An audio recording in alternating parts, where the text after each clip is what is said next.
क्या आप जानते हैं कि इंसानी आँख और ब्लैक होल के दरमियान एक हैरत अंगेज़ ताल्लुक़ है। सुनकर शायद आपको अजीब लगे, लेकिन आपको मालूम है कि कायनात की खौफनाक ताकत यानी ब्लैक होल और आपकी आँख की साख में एक ऐसा ताल्लुक़ छुपा है जो अकल को दंग कर देता है। बिस्मिल्लाहिर्रहमानिर्रहीम। अस्सलाम वालेकुम। मैं हूँ डॉक्टर सुफियान और ये है गौर व फिक्र सीरीज़ की किस्त नंबर 76। इस लामहदूद और नाकाबिले फ़हम कायनात में हर एक सेकंड में कहीं ना कहीं कोई सितारा दम तोड़ रहा होता है। हज़ारों सालों से इंसान अपनी महदूद निगाहों से आसमान की तरफ देखता आया है ताकि आसमानी निज़ाम के राज़ों को समझ सके। लेकिन कुरान मजीद में अल्लाह ताला हमें बार बार गहराई में देखने का हुक्म देता है, अपनी अकल को इस्तेमाल करने और तदब्बर यानी गहरे मंतकी गौर व फिक्र का हुक्म देता है। हमें इस कायनात के खालिक की निशानियों पर सोचने का हुक्म दिया गया है, इस बात के मुकम्मल अदराक के साथ कि अगरचा हमारे साइंसी आलात तरक्की कर रहे हैं, लेकिन कामिल और हतमी इल्म सिर्फ़ और सिर्फ उस कायनात के खालिक के पास है। आज हम इसी तदब्बर के हुक्म पर अमल करते हुए कुरान मजीद की एक ऐसी आयत के बारे में गहरे राजों से पर्दा उठाएंगे जिस पर सबसे ज़्यादा बहस की जाती है, ख़ासकर एथियस्ट की तरफ से।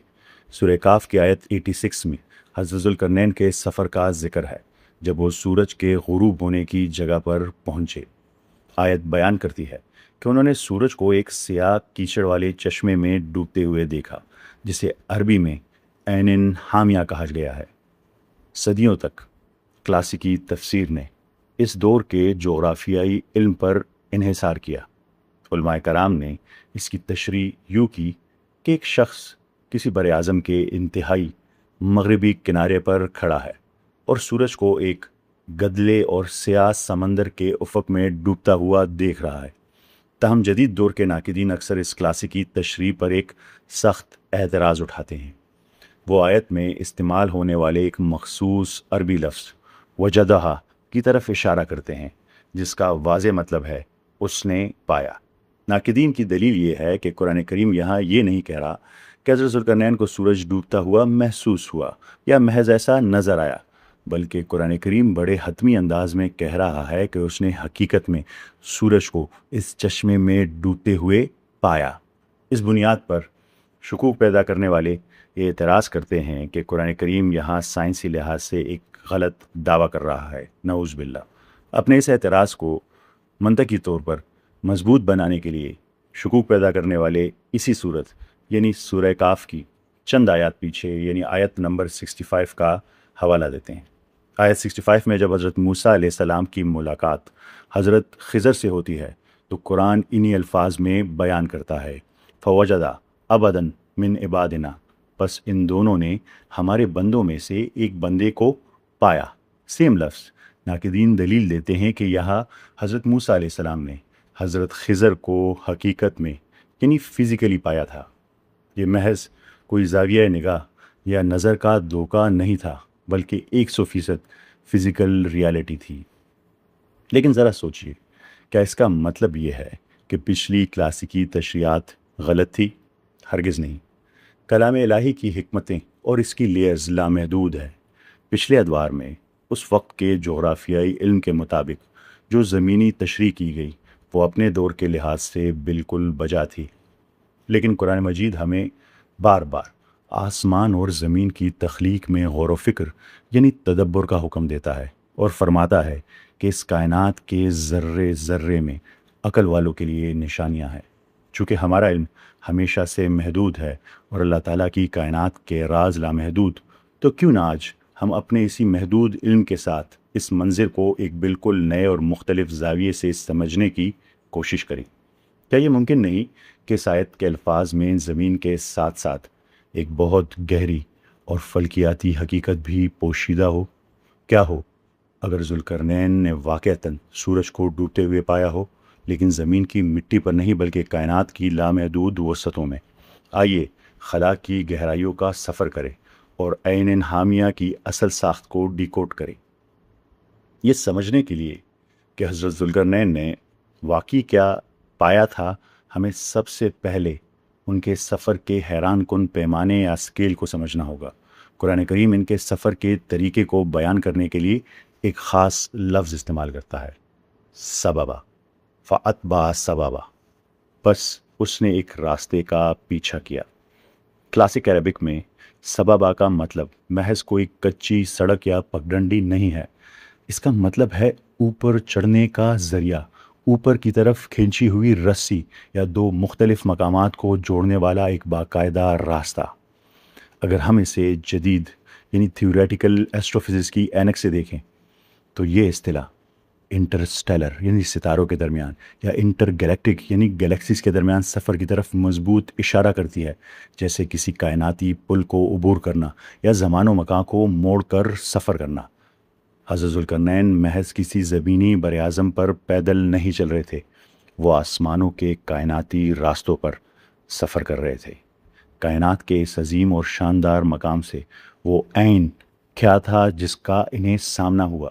آئیے ذوالقرنین کے سفر میں آنے والے اس لفظ عین کا گہرائی سے تجزیہ کرتے ہیں۔ عام طور پر زمینی سیاق و سباق میں عین کا ترجمہ پانی کا چشمہ کیا جاتا ہے۔ اگر ہم اسے کائناتی پیمانے پر دیکھیں تو حیرت انگیز طور پر جدید ایسٹرو فزکس میں بلیک ہول کو بھی کشش ثقل کا ایک کنواں یعنی گریوٹی ویل کی کہا جاتا ہے، جو اپنے ارد گرد کی ہر چیز کو اپنے اندر کھینچ لیتا ہے۔ لیکن بات صرف یہیں ختم نہیں ہوتی۔ کلاسک عربک میں لفظ عین کا سب سے بنیادی اور اولین مطلب ایک آنکھ ہے، انسانی آنکھ۔ عربی ادب اور کلاسیکی شاعری کی تاریخ اٹھا کر دیکھیں تو عین کا سب سے بنیادی مطلب آنکھ ہی ہوگا۔ عربی کے عظیم ترین شاعر المتنبی سے لے کر جریر تک جب بھی کسی نے آنکھوں کی پراسرار گہرائی یا کشش کا ذکر کیا ہے تو عین یا عیون کا لفظ ہی استعمال ہوا ہے۔ اردو میں بھی ہم محبت سے کسی کو قرۃ العین یعنی آنکھوں کی ٹھنڈک کہتے ہیں۔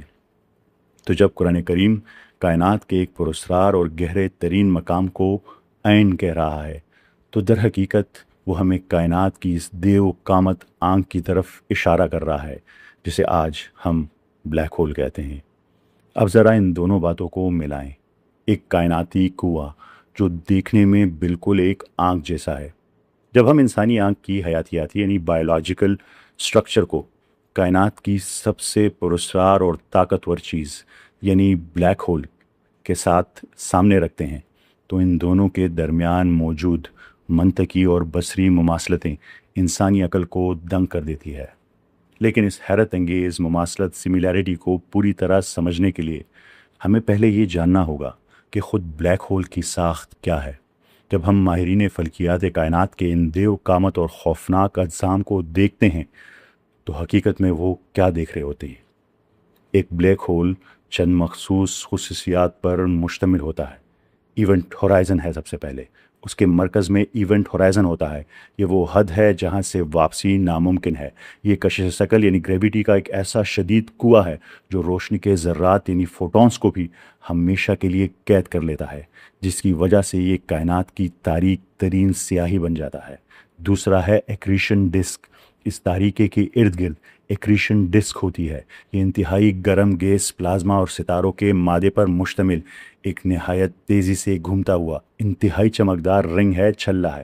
پھر ہے گریویٹیشنل لینزنگ، اور آخر میں اپنے ہی بے پناہ ماس کی وجہ سے ایک بلیک ہول اپنے ارد گرد زمان و مکان یعنی اسپیس ٹائم کی چادر کو اس قدر موڑ دیتا ہے کہ اس کے پیچھے سے آنے والے ستاروں کی روشنی بھی مڑ جاتی ہے، کرو ہو جاتی ہے۔ اس مظہر کو ماہرین فلکیات گریویٹیشنل لینزنگ کہتے ہیں۔ اب آئیے انسانی آنکھ اور بلیک ہول کے درمیان ان حیرت انگیز مماثلتوں سملیرٹیز کو سمجھتے ہیں تاکہ ہمیں معلوم ہو سکے کہ عربی لفظ عین یعنی آنکھ کو بلیک ہول کی وضاحت کے لیے کیوں استعمال کیا جا سکتا ہے۔ سب سے پہلے پتلی آنکھ کی پتلی یعنی پیوپل اور ایونٹ ہورائزن۔ اپنی آنکھ کے مرکز میں موجود پیوپل کو دیکھیں، یہ بالکل سیاہ نظر آتی ہے۔ کیوں؟ کیونکہ یہ ایک حیاتیاتی کنواں ہے۔ روشنی اس کے اندر جاتی ہے، اندرونی ٹیشوز اسے جذب کر لیتے ہیں اور وہ روشنی واپس باہر نہیں آ سکتی۔ بالکل اسی طرح بلیک ہول کا اپنا ایک ایونٹ ہورائزن ہوتا ہے۔ یہ کائنات کی سب سے گہری تاریکی ہے اور اس کی وجہ بھی بالکل وہی ہے۔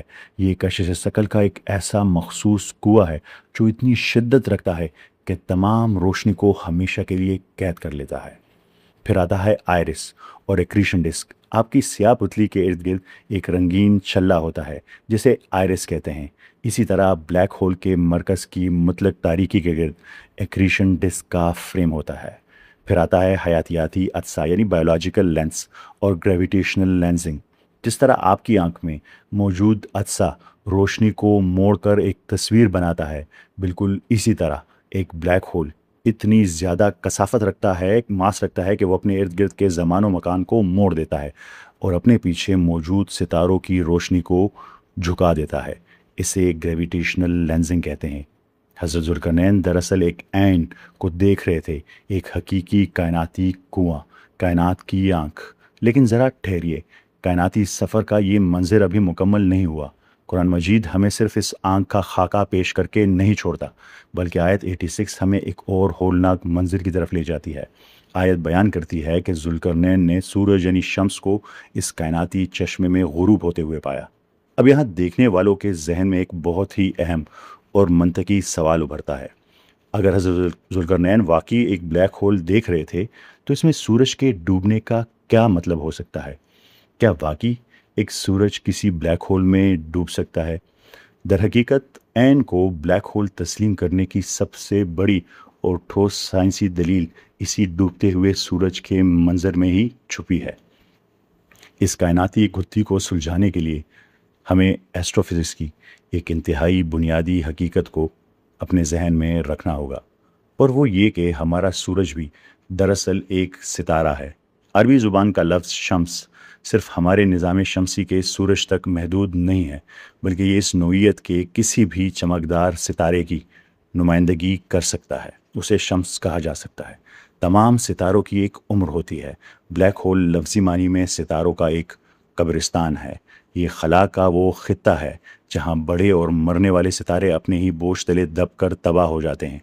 मज़ीद ये कि ब्लैक होल्स अपने इर्द गिर्द के मादे को मुसलसल निगलते रहते हैं। जब कोई सितारा ब्लैक होल की कशिश शकल यानी ग्रेविटी के कुएं के बहुत करीब आ जाता है, तो इसे नाकाबिले तस्वुर लहरों की ताकत यानी टाइडल फोर्सेस का सामना करना पड़ता है। साइंस में दस्तावेजी तौर पर साबित शुदा इस अमल को टाइडल डिसरप्शन इवेंट कहा जाता है, जिसमें सितारा बेदर्दी से खिंच कर बिखर जाता है और इसका चमकदार मादा चक्कर खाता हुआ तारीकी में गिरने लगता है। अगर आप किसी कायनाती रास्ते या सबबा पर सफ़र कर रहे हों और एक देव कामत सितारे को ब्लैक होल के हाथों निगले जाते हुए देखें, आप हकीकत में हतमी और सबसे बड़ा ग़ुरूब आफ़ताब देखेंगे। आप देखेंगे कि एक सूरज अपनी रोशनी बुझाते हुए एक बेपनाह और नाकाबिले फ़रार कायनाती चश्मे की गहराइयों में मुकम्मल तौर पर डूब रहा है। लेकिन कुरान मजीद ने इसे महज एक आम ऐन कहकर नहीं छोड़ा, बल्कि इसके साथ एक बहुत ही मखसूस और पुरस्कार सिफ्त इस्तेमाल की है, हामिया। लेकिन बात यहाँ ख़त्म नहीं होती। जब ये देव कामत सितारा इस कायनाती चश्मे में डूब रहा होता है, तो इस वक्त इस चश्मे की फ़िज़िकल कंडीशन क्या होती है? ये वो मकाम है जहाँ हमें कुरान करीम की हैरान कुन लिंग्विस्टिक दुरुस्तगी का सबूत मिलता है, क्योंकि कुरान करीम ने इस चश्मे के लिए एक बहुत ही मखसूस सिफ्त इस्तेमाल की है, हामिया। अब तक हमने ऐन की साख्त को तो समझ लिया, लेकिन अब हमें ये समझने की सख्त ज़रूरत है कि इस कायनाती आंख के तनाजुर में आखिर इस लफ्ज़ हामिया का असल मतलब क्या है। इन दोनों बातों का यानी सूरज के डूबने का और इस लफ्ज़ हामिया का आपस में एक इंतहाई गहरा साइंसी ताल्लुक़ है। जब सितारे का मादा इस ब्लैक होल में गिरता है, तो वहाँ दो बिल्कुल मुतज़ाद यानी ऑपोजिट और इंतहाई शदीद अमल बैक वक्त वाक़या हो रहे होते हैं। मरकज़ में तारीकी होती है और इसके इर्द गिर्द लाखों डिग्री की दहकती हुई हरारत। क्या आप जानते हैं कि इल्म क़िरात की इस्लामी रिवायत में इस एक लफ्ज़ की दो मुस्तनिद तिलावतें मौजूद हैं और हर एक क़िरात की जड़ एक मुख्तलिफ अरबी लफ्ज़ से निकलती है। जब हम इन दोनों को आपस में मिलाते हैं, तो ये ब्लैक होल में सितारे के डूबने की बिल्कुल बेऐब दोहरी साइंसी तस्वीर पेश करता है। सबसे पहला है हामियातिन, यानी हामिया, इसकी जड़ हा मीम अलिफ है। इसका मतलब है कि मुकम्मल तौर पर गदला, हद दर्जा तारीक या स्याह की जड़। ज़रा सोचें, इवेंट होराइज़न जिसका मैंने ऊपर जिक्र किया के लिए इससे बेहतर क्या तशरीह हो सकती है। ये गदली तारीकी का वो कुआं है جہاں بصری معلومات ہمیشہ کے لیے تباہ ہو جاتی ہے۔ جو اس کی دوسری قرت ہے، دوسری تلاوت ہے، اس کی جڑ ہے ہے میم یہ۔ اس کا مطلب ہے انتہائی گرم ابلتا ہوا یا شدید تپتا ہوا۔ ایکریشن ڈسک کے لیے اس سے بہتر کیا لفظ ہو سکتا ہے؟ جب ستارے کو تاریک کنویں کی طرف کھینچا جاتا ہے تو بے پناہ رگڑ اور کشش ثقل یعنی گریوٹی کے دباؤ کی وجہ سے اس کا مادہ لاکھوں ڈگری تک گرم ہو جاتا ہے، جس سے آگ کا ایک بھڑکتا اور ابھلتا ہوا چھلا وجود میں آتا ہے۔ ایک ناقابل فرار گہری کائناتی آنکھ جس کا مرکز مکمل طور پر تاریک ہے، لیکن اس کے ارد گرد روشنی کا ایک انتہائی گرم ابلتا اور بھڑکتا چھلا ہے جو ایک دم توڑتے ستارے کو اپنے گہرائیوں میں کھینچ رہا ہے۔ یہی ہے عین حامیہ۔ جب ناقدین قرآنی لفظ وجدہ پر اعتراض کرتے ہیں تو وہ دراصل یہ فرض کر لیتے ہیں کہ قرآن کریم کا علم 7ویں صدی کی زمینی اور محدود سوچ کا پابند ہے۔ وہ یہ فرض کر لیتے ہیں کہ سورج کو لازمی طور پر زمین کے کسی جوہر میں ہی گرنا چاہیے، لیکن اس کائنات کے خالق نے جو الفاظ منتخب کیے ہیں، سببہ، عین حامیہ یا حامیہ، وہ اپنے نزول کے دور اور زمان و مکان کی تمام حدود سے بالاتر ہیں۔ تدبر کے ذریعے ہم یہ دریافت کرتے ہیں کہ قرآن کائنات کے عظیم سائنسی نظام سے ہرگز متصادم نہیں ہے، بلکہ وہ اس نظام کی ایک ہولناک نہایت خوبصورت اور سائنسی لحاظ سے بالکل درست منظر کشی کرتا ہے۔ ہم اس مقدس متن کو دوبارہ نہیں لکھ رہے، ہم محض انسانی علم کے ارتقاء کو اس بات کی اجازت دے رہے ہیں کہ وہ حقیقت کی ان گہری لیئرز کو، تہوں کو، ان سے پردہ اٹھائے جو اللہ تعالیٰ نے آج سے 1400 سال پہلے اس کتاب میں محفوظ کر دی تھی۔ تاہم یہ بات ہمیشہ یاد رکھنی چاہیے کہ کائنات کے ان عظیم رازوں کو سمجھنے کی یہ ہماری ایک ادنا چھوٹی سی کاوش ہے۔ انسانی عقل اور ہمارا علم نہایت محدود اور ناقص ہے، جبکہ کامل، بے عیب اور حتمی علم صرف اور صرف اسی ذات کے پاس ہے جس نے اس لامحدود کائنات کو تخلیق کیا۔ ہماری یہ دعا ہے کہ اللہ رب العزت ہماری رہنمائی فرمائے، ہمیں ہدایت فرمائے، ہمیں اپنی نشانیوں کو درست طور پر سمجھنے کی توفیق عطا فرمائے، اور اس فکری سفر میں ہماری تمام خامیوں کو اور کوتاہیوں کو معاف فرمائے۔ آمین۔ غور و فکر کی قسط نمبر 76 میں ستاروں کے اس قبرستان کے اس سفر میں میرے ساتھ شامل ہونے کا آپ کا بہت بہت شکریہ۔ ہمارے علمی اور دعوتی مشن آپ کے عملی تعاون کے بغیر ادھورا ہے۔ میرے آپ سے ایک گزارش ہے کہ اگر اس ویڈیو نے آپ کی سوچ کے نئے دروازے کھولے ہوں تو اسے اپنے تک محدود نہ رکھیں۔ اس ویڈیو کو زیادہ سے زیادہ شیئر کر کے ہمارے اس مشن کا حصہ بنیں اور اپنا مؤثر کردار ادا کریں تاکہ ہم سب مل کر کلام الہی کی اس فکری اور سائنسی عظمت کو دنیا تک پہنچا سکیں۔ اگلی ملاقات تک اپنا تجسس قائم رکھیں، تجزیہ کرتے رہیں اور آسمانوں میں بکھری ہوئی نشانیوں پر غور و فکر کرنا کبھی نہ چھوڑیں۔ آپ سب کا بہت شکریہ۔ اللہ حافظ۔